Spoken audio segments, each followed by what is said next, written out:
Hello and welcome. My name is Misty with drmistyfunk.com, and today's video is an interview with Gail Larsen of Transformational Speaking.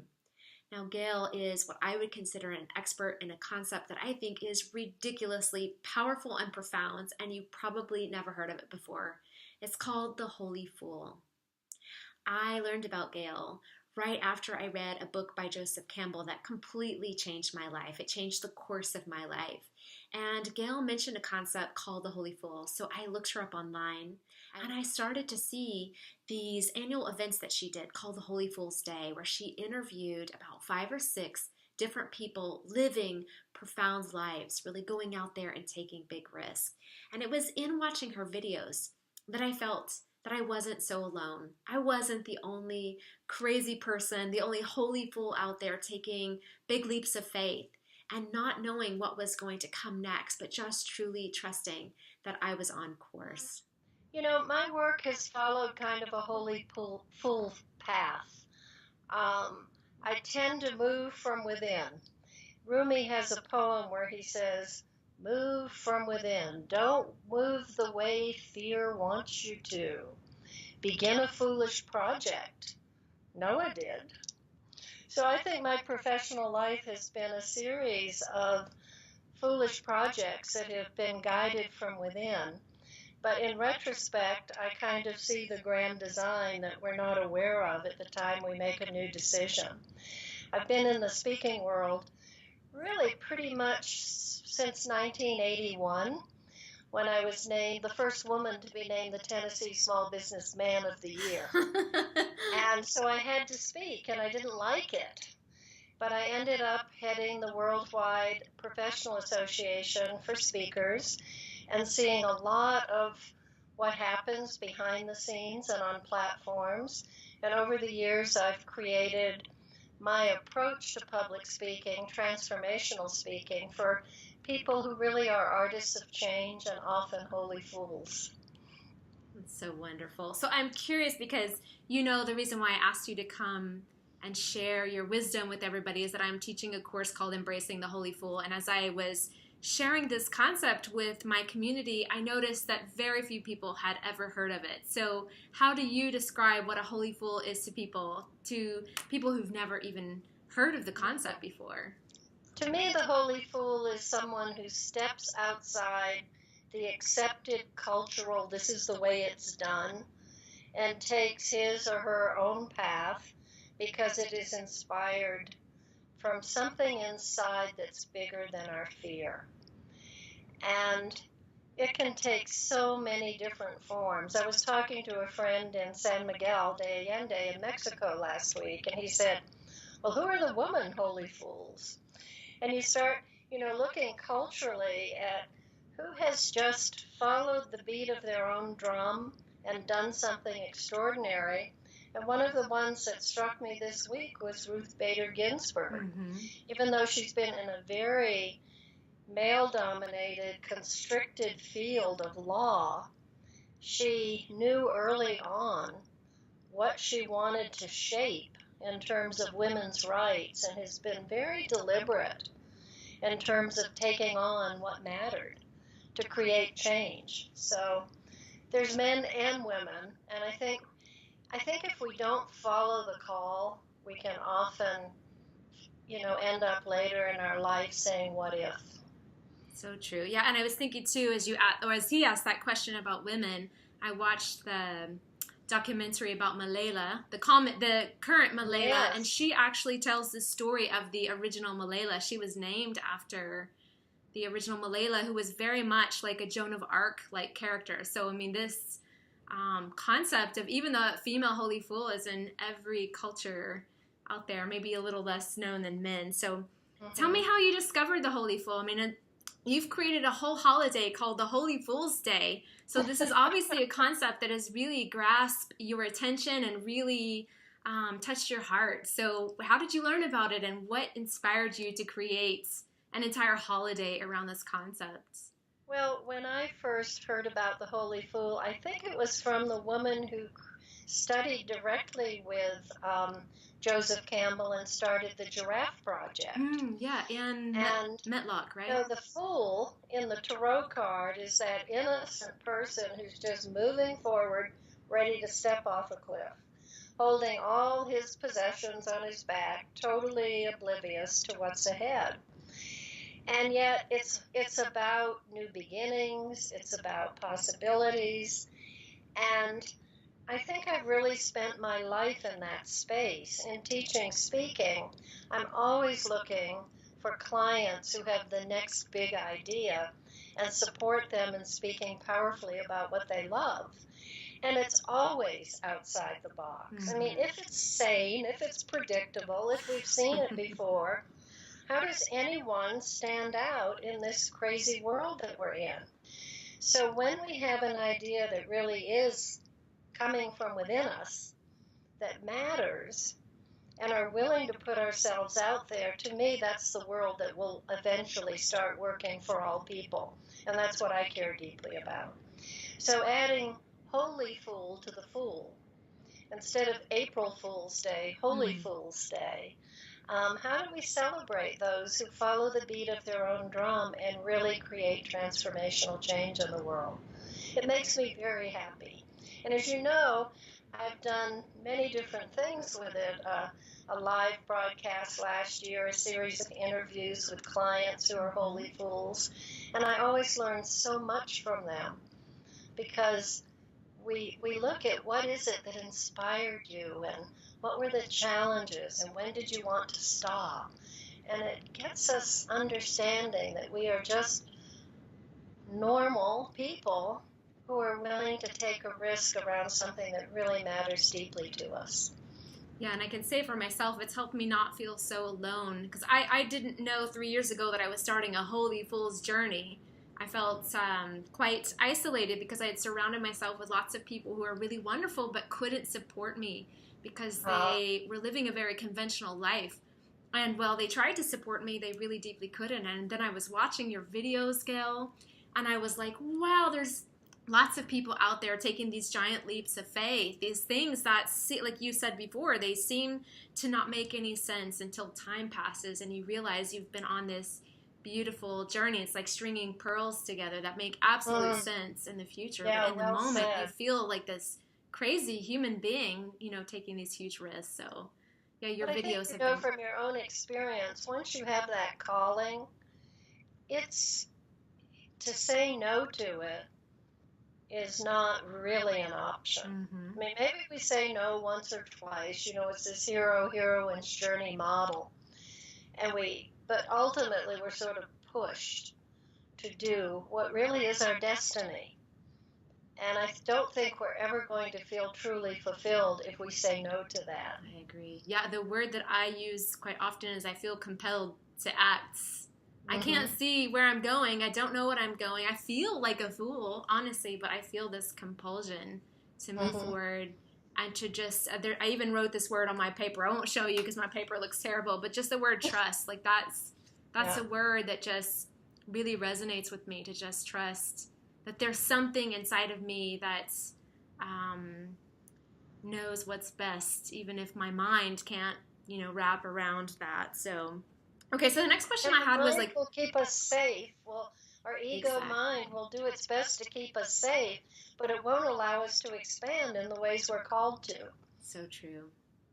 So I noticed, I chatted with a few of my friends who I would call holy fool friends, as I've made a few over the last few years, and I shared with them. I was like, I think you're a holy fool. And of course the reaction was like, what? I'm a fool? So there's this huge negative connotation around the concept of the fool. And I'm curious, when you and I have this concept of the holy fool and how big and powerful it is, how do you respond to people who see the idea of being a fool in a negative light? Well, I think when you say holy fool, it's already upping the visual that we get in our mind. Oh, a holy fool. Well, that's a little different, because the fool is pretty blindly moving forward without responsibility for their impact or really listening listening in the deep way that the holy fool will. But I don't think I've ever had any resistance to it. Like you, it's like, wow, we have a name for this archetype that really is alive within me, and it's a good thing. So, I think the holy adds something to it, that there's something coming through us that is undeniable, that is guiding our steps forward, even when it drives our minds crazy. I'd love to hear a story or two about some of the holy fools you really admire and respect.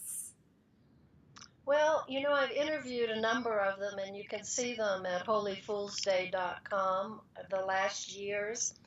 But one of the first people that I saw was a holy fool, and her name will come to me soon, I hope. But she was a farmer, and they started putting a pipeline through her property. And she was an organic farmer, and this was like anathema to her. What do you do with this? So she goes to her husband and shows the letter, and she says, you've got to do something about this. And he said, well, you're the one who's all riled up. Why don't you do something about it? And she did. And she ended up writing a book called Turn Here, Sweet Corn. She won. She's established she had a woman attorney who was on the case. She established the standards for organic farming, because other people started to see that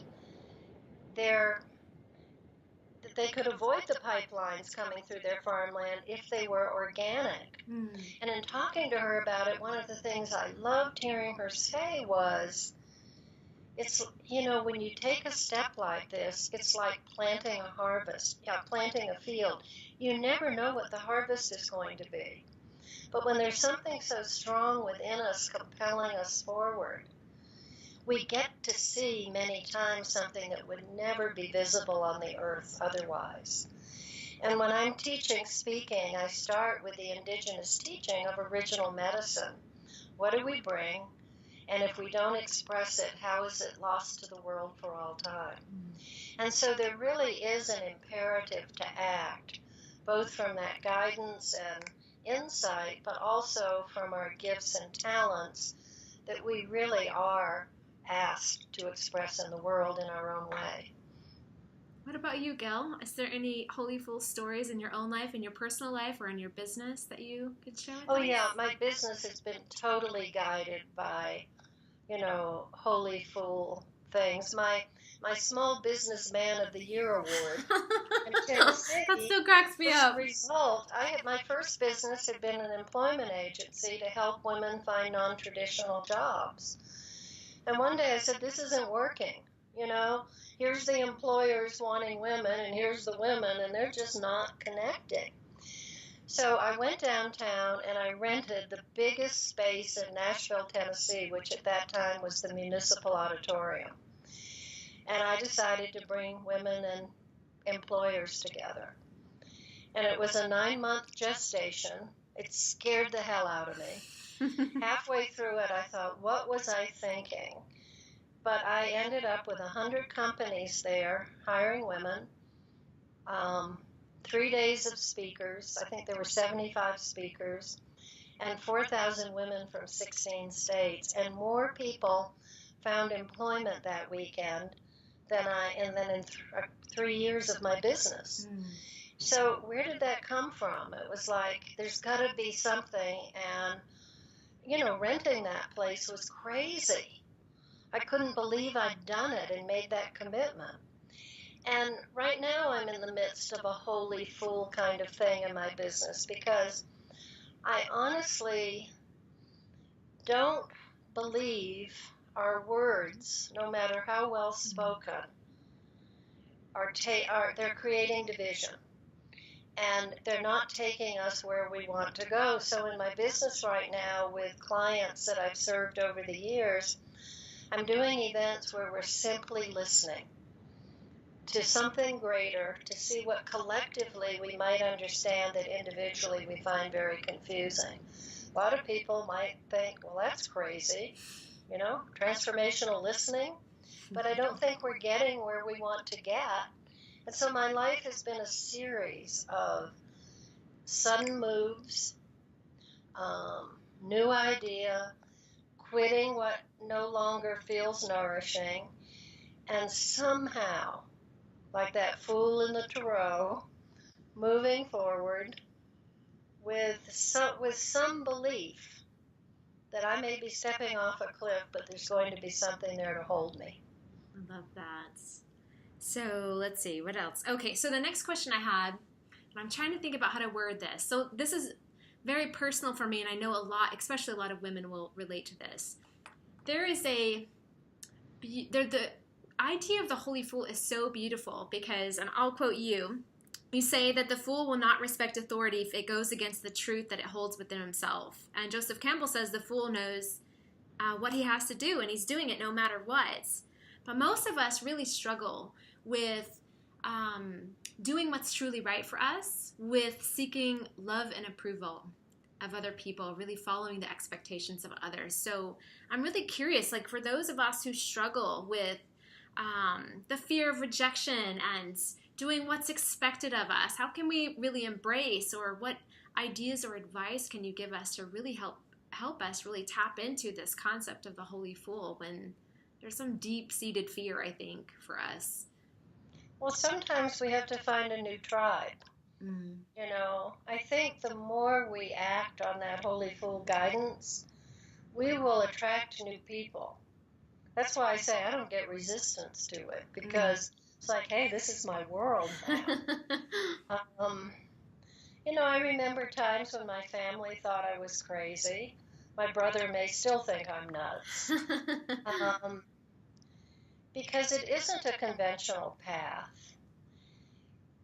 But I think we have to, maybe the bigger question is, I heard recently that Liz Gilbert gave a talk where she said, we've heard this conventional wisdom, what am I willing to give up to get what I want?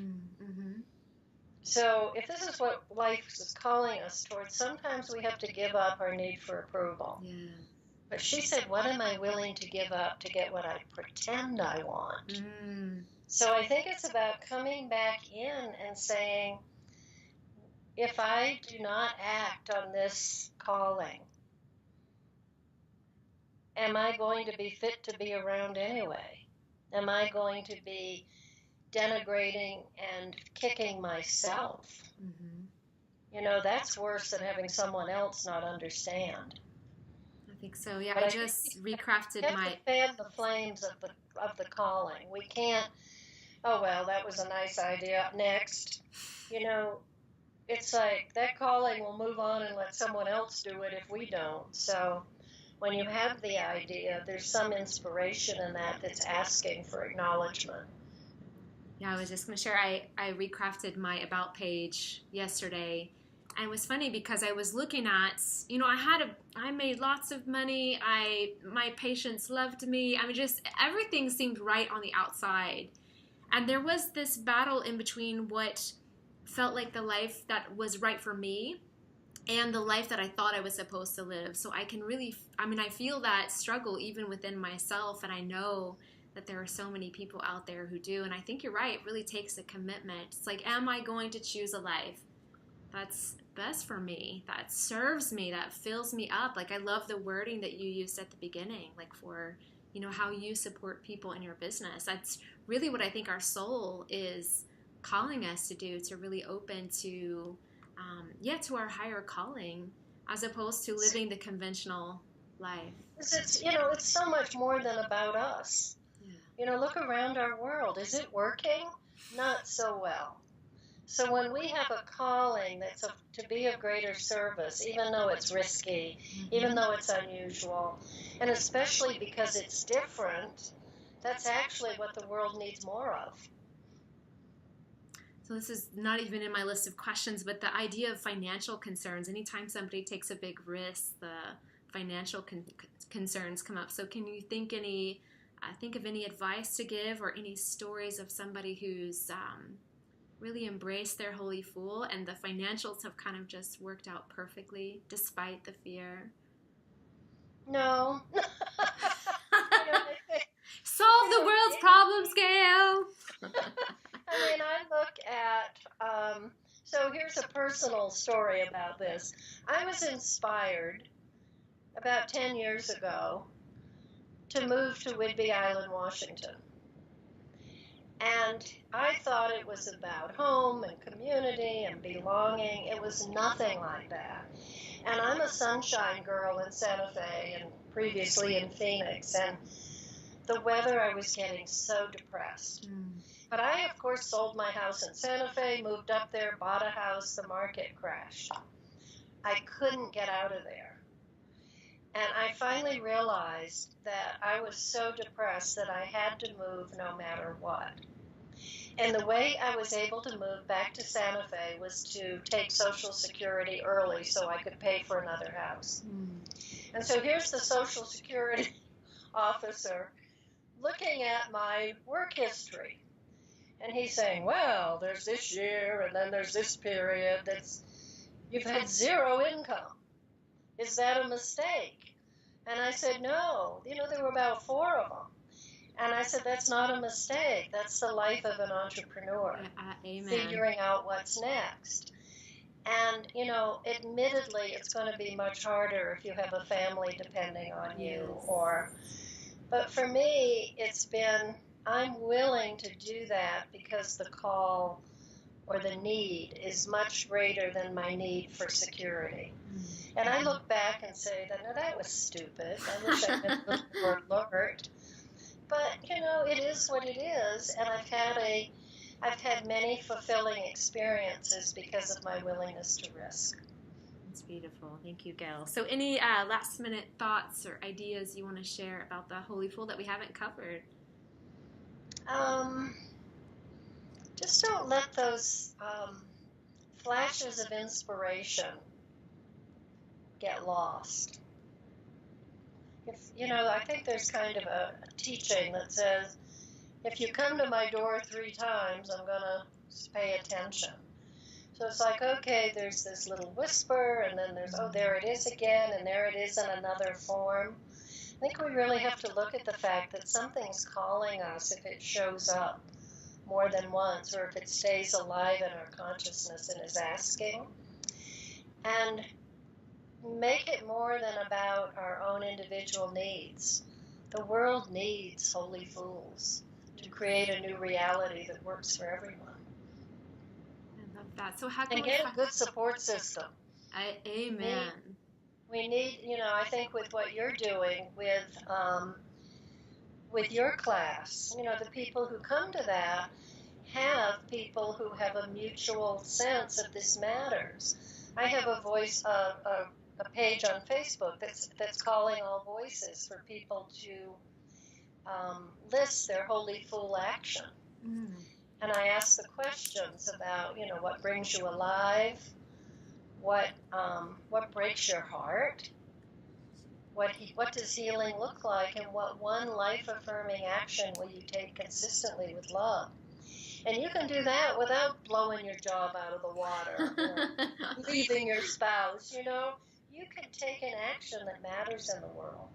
So that's called calling all voices, and I would encourage anyone who listens to this to go post what it is that they're going to do consistently with love to create the world to which we want to belong.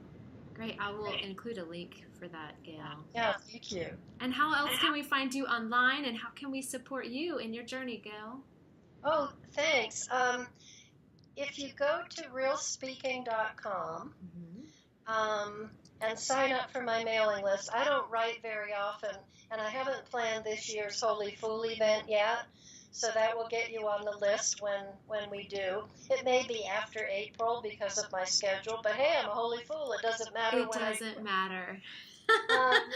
And when you sign up, you get 6 radical truths to transform your speaking. So I think the Holy Fool really does need to find a way to give voice to what we care about that's authentic and real and aligned with our truth. So that's my work in the world, and I love sharing it with people. Thank you so much again. You have really transformed my life, Gail, because I had first heard of Joseph Campbell, and I believe I heard you on a podcast, and you talked about this crazy concept called the Holy Fool, and 3 years later, I'm teaching a class on it, and such a pleasure to meet you virtually and to have you share this beautiful wisdom with my community. Well, you go, girl, you holy fool, you.